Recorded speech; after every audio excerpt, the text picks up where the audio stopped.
Hello everyone, this side Mohit Hussain here. Welcome back to our YouTube channel. बच्चों, UP Ayush counselling का जो brochure है वो ऑलरेडी आउट हो चुका है। क्या गाइडलाइंस आई हैं, क्या ब्रोशर के अंदर नई नई चीजें आई हैं, सब कुछ आपको मैं इस वीडियो के अंदर बताने वाला हूं। जो भी यूपी के अंदर स्टेट काउंसलिंग के अंदर बच्चे पार्टिसिपेट करना चाहते हैं एमबीबीएस और बीडीएस के अंदर, चाहे वो गवर्नमेंट है, चाहे वो सेमी गवर्नमेंट है, चाहे वो प्राइवेट है, अगर आप एमबीबीएस या बीडीएस कोर्सेज के लिए अप्लाई करना चाहते हो, गवर्नमेंट के लिए, सेमी गवर्नमेंट के लिए, तो प्राइवेट कॉलेजेस के लिए, तो सबके लिए जो है ब्रोशर, जो गाइडलाइंस ऑलरेडी आउट हो चुकी है। क्या रहेगी आपकी रजिस्ट्रेशन फीस, कौन कौन से कॉलेज पार्टिसिपेट कर रहे हैं, सब कुछ आपका जो है उस ब्रोशर के अंदर बता दिया गया है 2024-25 सेशन के लिए। और क्या क्या आया इसके साथ साथ आया, कैसे आपको काउंसलिंग करनी है, किन किन बातों का ध्यान रखना है, सब कुछ उसमें जो बता दिया गया है। अभी सिर्फ ये जो है एमबीबीएस बीडीएस के लिए आया है, आयुष के लिए अभी नहीं आया है। जैसे आयुष के लिए भी आएगा वो भी मैं आप तक पहुंचा दूंगा।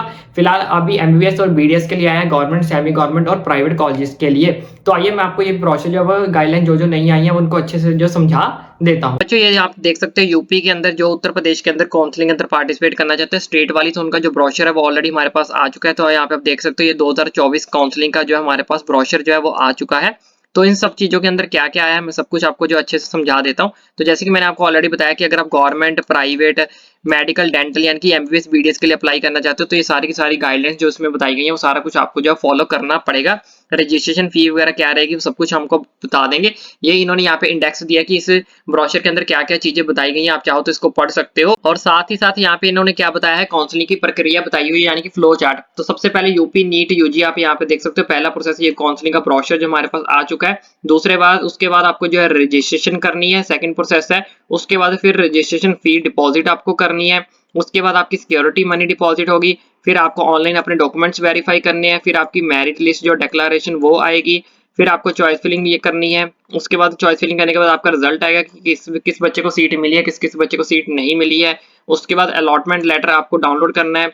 फिर आपका एट लास्ट आपकी एडमिशन होगी और एट द एंड आपकी एडमिशन का प्रोसेस जो है वो कंप्लीट हो जाएगा। उसके बाद नेक्स्ट यहाँ पे देख सकते हो और भी बहुत सारी चीजें आई हैं। जो इसमें मेन चीजें आई हैं वो मैं सारा कुछ आपको जो है फटाफट बता देता हूँ कि जो जो मेन इंपॉर्टेंट हमारे लिए काम की चीजें हैं। उसके बाद ये आरक्षण वगैरह के बारे में लिखा है, अगर आप इसको पढ़ना चाहो तो आप यहाँ पे पढ़ सकते हो। ये सारी चीजें यहाँ पे क्या की गई है, मेंशन की गई और उनके द्वारा कितनी कितनी सीटें रहने वाली है कुछ पर्टिकुलर कॉलेजेस के अंदर वो यहाँ पे बताया गया। आप चाहो तो इसको पढ़ सकते हो, क्योंकि यहाँ पे मैं आपको सिर्फ मेन चीजें बता देता हूँ जो हमारे मोस्टली काम आने वाली है कॉलेजेस के अंदर।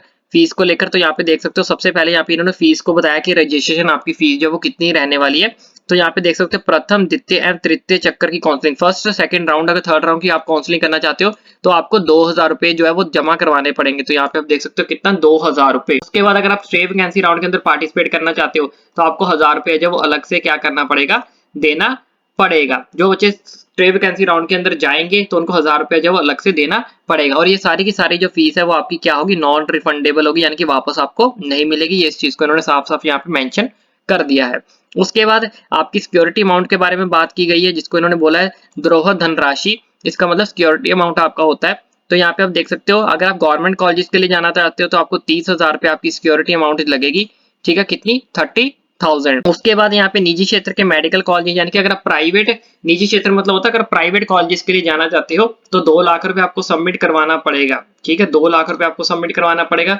और अगर आप डेंटल कॉलेज यानी कि बीडीएस के लिए अप्लाई करना चाहते हो तो प्राइवेट के लिए, तो आपको 1 लाख रुपए जो एज ए सिक्योरिटी अमाउंट जो वो डिपॉजिट करवाना पड़ेगा। यानी कि एमबीबीएस के लिए अप्लाई करना है तो 2 लाख रुपया देना पड़ेगा। अगर बीडीएस के लिए अप्लाई करना है तो आपको 1 लाख रुपया जो है वो देना पड़ेगा प्राइवेट कॉलेज के लिए। गवर्नमेंट के लिए अगर आपको अप्लाई करना है तो गवर्नमेंट के लिए आपकी सिक्योरिटी अमाउंट जो वो कितनी है, 30,000 रुपए है।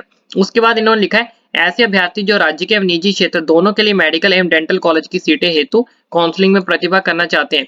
अगर ऐसे बच्चे जो गवर्नमेंट और प्राइवेट दोनों के अंदर पार्टिसिपेट करना चाहते हैं, अगर तो आपको सिर्फ गवर्नमेंट के अंदर करनी है तो आपको सिर्फ 30,000 रुपए देने पड़ेंगे ये वाले।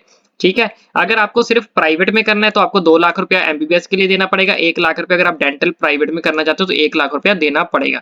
लेकिन ऐसे बच्चे जो गवर्नमेंट और प्राइवेट दोनों में जाना चाहते हैं, यानी कि गवर्नमेंट में भी आप जाना चाहते हो, ठीक है, और साथ में आप प्राइवेट में भी जाना चाहते हो, तो ऐसे बच्चों को सिर्फ 2 लाख रुपया ही जो है वो सबमिट करवाना है। अगर आप 2 लाख रुपया देते हो तो आप गवर्नमेंट के लिए भी एलिजिबल हो जाओगे और प्राइवेट के लिए भी एलिजिबल हो जाओगे, यानी कि गवर्नमेंट की काउंसलिंग भी करवा सकते हो, फिर प्राइवेट की काउंसलिंग भी है जो वो करवा सकते हो। ठीक है, ये आपकी होगी सिक्योरिटी अमाउंट, ऊपर मैंने आपको बता दिया। उसके बाद नीचे यहाँ पे देख सकते हो इन्होंने लिखा है, ऐसे अभ्यर्थी जो राज्य की एवं निजी दोनों क्षेत्र के, अगर आप डेंटल, अगर आप बीडीएस सिर्फ प्राइवेट और गवर्नमेंट में जाना चाहते हो, बीडीएस गवर्नमेंट और प्राइवेट, तो ऐसे बच्चे भी अगर 1 लाख रुपया दे देते हैं तो आप बीडीएस गवर्नमेंट और प्राइवेट दोनों की काउंसलिंग जो है वो कर पाओगे। नीचे इन्होंने लिखा है वगैरह वो आपकी जो खाते उसी खाते में वापस आएगी जिस खाते में आप ये जो है भुगतान करोगे, मतलब जिस अकाउंट से आप जो है वो सिक्योरिटी मनी पे करोगे उसी अकाउंट में जो वो आपकी वापस आएगी। तो इस चीज का खास करके ध्यान रखना, क्योंकि बच्चे कई बार ऐसा करते हैं कि काउंसलिंग खुद नहीं करते, किसी दूसरे से करवाते हैं। तो आपको, अगर आप किसी दूसरे से भी काउंसलिंग करवाते हो तो आपको उनसे पहले बात कर लेनी है कि जितनी भी सिक्योरिटी अमाउंट वापस आएगी वो मुझे वापस चाहिए, क्योंकि बहुत सारे बच्चों को पता ही नहीं होता इस चीज के बारे में कि सिक्योरिटी अमाउंट जो आपकी वापस आएगी। और जो भी आपकी काउंसलिंग करेगा तो आपने उनसे पहले बात कर लेनी है कि अगर मेरी सिक्योरिटी अमाउंट आपके अकाउंट में वापस आती है तो वो मुझे वापस चाहिए, अदरवाइज आप खुद का अपना अकाउंट दे देना, ताकि जिस अकाउंट से, कहने का मतलब ये है कि जिस अकाउंट से आप पे करोगे उसी अकाउंट से आपकी सिक्योरिटी अमाउंट जो है वो वापस आएगी। उसके बाद यहाँ पे इन्होंने डॉक्यूमेंट्स के बारे में लिखा है कि कौन कौन से डॉक्यूमेंट्स आपने अपलोड करने हैं। आप पढ़ सकते हो हाई स्कूल मार्कशीट, प्रमाण पत्र, इंटरमीडिएट यानी कि 10th 12th का, आपका ओबीसी एससी एसटी का सर्टिफिकेट जो कोई बना हुआ, एक्स आर्मी एनसीसी का कोई भी, ठीक है, डोमिसाइल सर्टिफिकेट यदि लागू हो तो ये सारे सर्टिफिकेट आपके लगने हैं। उसके बाद यहाँ पे चॉइस फिलिंग के बारे में लिखा होगा कि आप चॉइस फिलिंग वगैरह कैसे रीशफल कर सकते हो। तो आप इस चीज के ऊपर इसको पढ़ना चाहो तो पढ़ लो, अदरवाइज मैं इसके ऊपर एक सेपरेट वीडियो बना दूंगा और समझा भी दूंगा कि आपको चॉइस फिलिंग जो है वो कैसे करनी है। उसके बाद सेकंड में इन्होंने, जैसे कि मैं पहले भी आपको बता चुका हूँ कि फर्स्ट राउंड में जो आप फ्री एग्जिट कर सकते हो, अगर आपको कॉलेज पसंद नहीं आता है तो आप फ्री एग्जिट करके सेकंड राउंड में पार्टिसिपेट जो वो कर सकते हो, द्वितीय से तृतीय चक्कर की काउंसलिंग में पूर्ण परित्याग कर सकते हो। यानी कि अगर फर्स्ट राउंड में अगर आप कॉलेज पसंद नहीं आता है तो आप उसको छोड़कर सेकंड और थर्ड राउंड की काउंसलिंग के अंदर जो वो पार्टिसिपेट कर सकते हो। उसके बाद इन्होंने लिखा प्रथम चक्र की काउंसलिंग में आवंटित प्रवेश अभ्यर्थियों को द्वितीय काउंसलिंग की प्रतिभा हेतु धरोहर धनराशि जमा करने की आवश्यकता है। मतलब अगर एक बार अगर आपने अपनी सिक्योरिटी अमाउंट डिपॉजिट करवा दी है तो दोबारा से सेकंड राउंड में आपको जो सिक्योरिटी अमाउंट डिपॉजिट नहीं करवानी है, सिर्फ फर्स्ट राउंड में अगर आपने करवा दी वही आपकी वैलिड जो सेकंड राउंड के लिए भी रहेगी। उसके बाद इन्होंने क्या लिखा है, राज्य तथा निजी क्षेत्र के मेडिकल कॉलेज, डेंटल कॉलेज हेतु द्वितीय चक्कर की काउंसलिंग द्वारा आवंटित सीट पर अभ्यर्थी को प्रवेश करना अनिवार्य होगा। इन्होंने यहाँ पे ये बहुत इंपॉर्टेंट पॉइंट लिखा है, इसको अच्छे से समझ लो। इन्होंने क्या बोला है कि अगर आपको सेकंड राउंड के अंदर काउंसलिंग के अंदर सीट मिल जाती है, चाहे वो गवर्नमेंट की है चाहे वो प्राइवेट की है, आपको वो सीट जो वो लेनी ही पड़ेगी। आपको वो कंपलसरी कर दिया गया, सेकंड राउंड के अंदर जो भी आपको सीट मिलती है, चाहे वो गवर्नमेंट की हो चाहे वो प्राइवेट की हो, वो आपको जो वो लेनी ही पड़ेगी। अन्यथा की स्थिति में जमा की गई संपूर्ण धनराशि जब्त कर ली जाएगी। अगर आप ऐसा नहीं करते हो तो जितनी भी आपकी जो है सिक्योरिटी अमाउंट है उसको क्या कर लिया जाएगा, जब्त कर लिया जाएगा, फिर वो आपको वापस नहीं मिलेगी। तो इस चीज का आपको ध्यान रखना। ऐसे अभ्यर्थी तृतीय चक्र की काउंसलिंग में प्रतिभाग करने हेतु पूर्ण धनराशि जमा करने, अगर आपको ऐसा करते हो, दोबारा ध्यान से समझ लो अच्छे से, अगर आपको सेकंड राउंड के अंदर कोई भी कॉलेज मिलता है, चाहे वो गवर्नमेंट का है, प्राइवेट का है, एमबीबीएस का है, बीडीएस का है, वो कॉलेज आपको लेना ही पड़ेगा। अगर आप वो कॉलेज नहीं लेते हो, ठीक है, तो आपकी जितनी भी सिक्योरिटी अमाउंट आपने जमा करवाई होगी वो सारी की सारी जो वो जब्त हो जाएगी, फिर वो आपको वापस नहीं मिलेगी। और थर्ड राउंड के लिए अगर आपको पार्टिसिपेट करना है, फिर से आपको दोबारा से सारी जो रजिस्ट्रेशन है वो दोबारा करनी पड़ेगी, दोबारा से सारी सिक्योरिटी अमाउंट जो वो आपको दोबारा से जमा करनी पड़ेगी।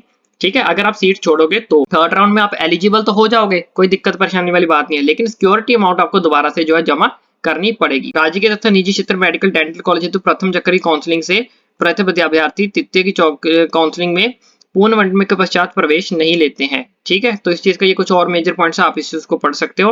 अभ्यर्थियों द्वारा जमा की गई संपूर्ण धनराशि जब्त कर ली जाएगी। इसके द्वारा राज्य के क्षेत्र के मेडिकल कॉलेज को छोड़कर, अगर आप कॉलेज लेने के बाद छोड़ते हो तब भी आपकी सिक्योरिटी अमाउंट जो है वो जब्त कर ली जाएगी। उसके बाद तृतीय राउंड का ये कुछ मेजर पॉइंट्स लिखे हैं, ये भी मैं आपको थोड़ा फटाफट बता देता हूँ। थर्ड राउंड में इन्होंने क्या लिखा है, प्रथम एवं द्वितीय एक की काउंसलिंग से आवंटित तथा प्रवेशित अभ्यर्थियों को तृतीय चक्कर की काउंसलिंग में प्रतिभाग करने हेतु पूर्ण धनराशि जमा करने की आवश्यकता नहीं है।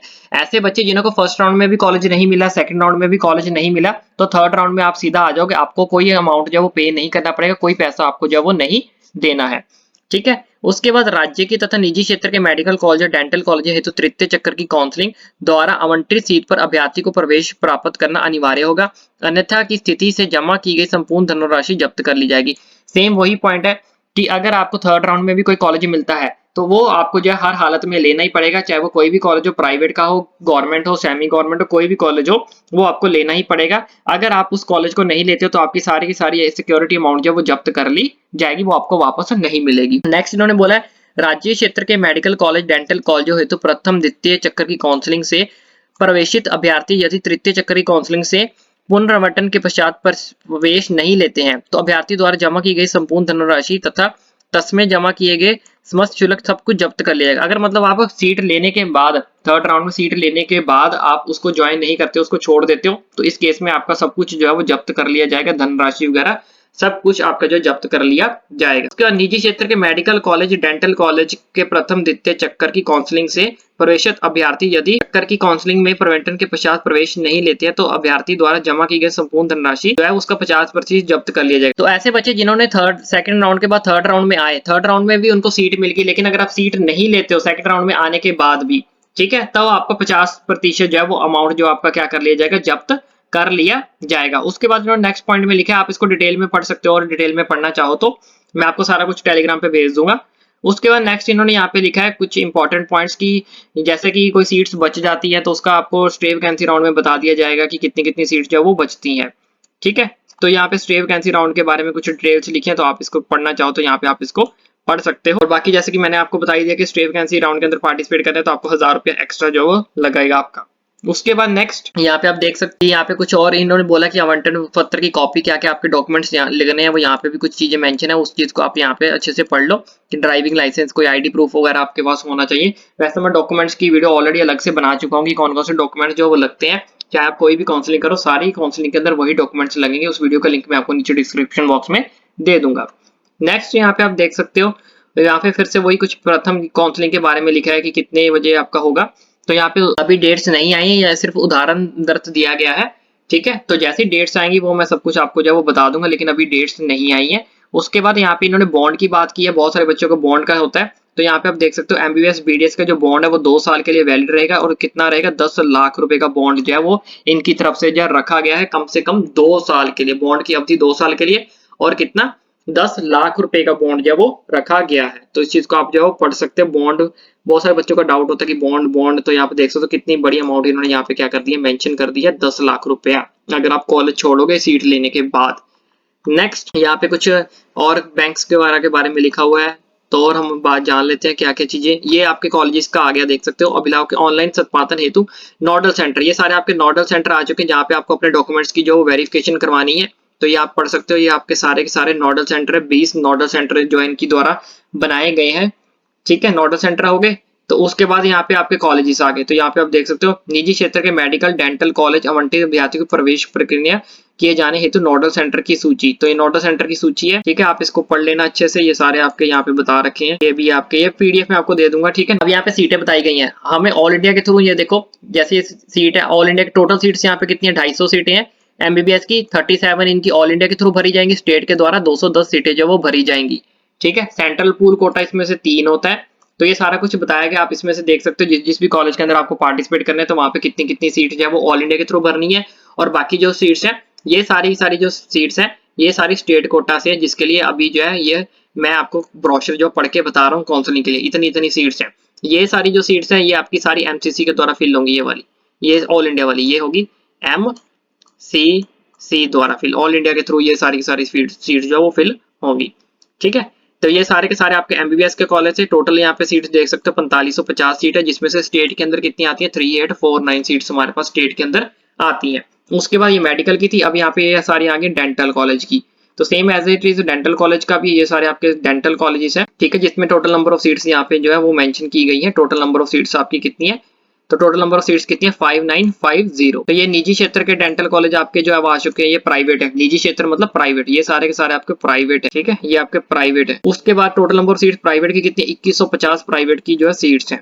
और ये बाकी सारा पीडब्ल्यूडी का जो ऑलरेडी हम पहले कवर कर चुके हैं, ये सब कुछ उसमें बताया गया है। और ये बच्चों आपको ये बॉन्ड का एग्रीमेंट यहाँ पे देख सकते हो, agreement for candidates admit, bond के लिए आपको फिल करके जो है वो देना पड़ेगा, इसको आपने प्रिंट आउट करवा लेना है, ठीक है, और इसको फिल करना है। अदरवाइज ब्लैंक ले जाना, कॉलेज वाले जो है वो आपको खुद ही भर लेंगे, नहीं तो आप खुद फिल कर सकते हो, तो बहुत अच्छी बात है, ठीक है। तो ये सारी जो चीजें इसको आपने प्रिंट करके क्या कर लेना है। इसके अलावा कोई और मेजर इंपॉर्टेंट जानकारी आई नहीं बच्चों, अब इसके अलावा और कोई इंपॉर्टेंट जानकारी नहीं है, बस ये जो इसमें दिए गए हैं ये सारा कुछ आपको जो है वो प्रिंट आउट करके इन सब चीजों को क्या कर लेना, ये प्रमाण पत्र आपको फिल करना है, ठीक है, इसको फिल कर लेना। तो आई विश बच्चों आपको ये सारी की सारी जो गाइडलाइंस अच्छे से समझ लगी होंगी। इनके फिर भी अगर आपको कोई डाउट है, कोई क्वेरी है, तो आप ओपनली मुझे नीचे कमेंट करके भी पूछ सकते हो। बाकी ये पीडीएफ आपको हमारे टेलीग्राम चैनल पर भी मिल जाएगी, टेलीग्राम चैनल का लिंक आपको नीचे डिस्क्रिप्शन बॉक्स में मिल जाएगा। फटाफट जाओ टेलीग्राम चैनल को ज्वाइन कर लो, चैनल को भी सब्सक्राइब करना ना भूले, क्योंकि अभी सारी डेट्स आनी बाकी हैं, कोई चेंजेस आएंगे या फिर नहीं आएंगे, सब कुछ आपका भाई आप तक पहुंचा देगा। इसलिए चैनल को सब्सक्राइब कर लो, ताकि आने वाली सारी की सारी अपडेट्स, आपको चॉइस फिलिंग कैसे करनी है, कौन से कॉलेज को ऊपर रखना है, कौन से कॉलेज को नीचे रखा है, सब कुछ आपका भाई आप तक पहुंचाएगा, वो भी फ्री ऑफ कॉस्ट, इसलिए चैनल को सब्सक्राइब करना ना भूलें।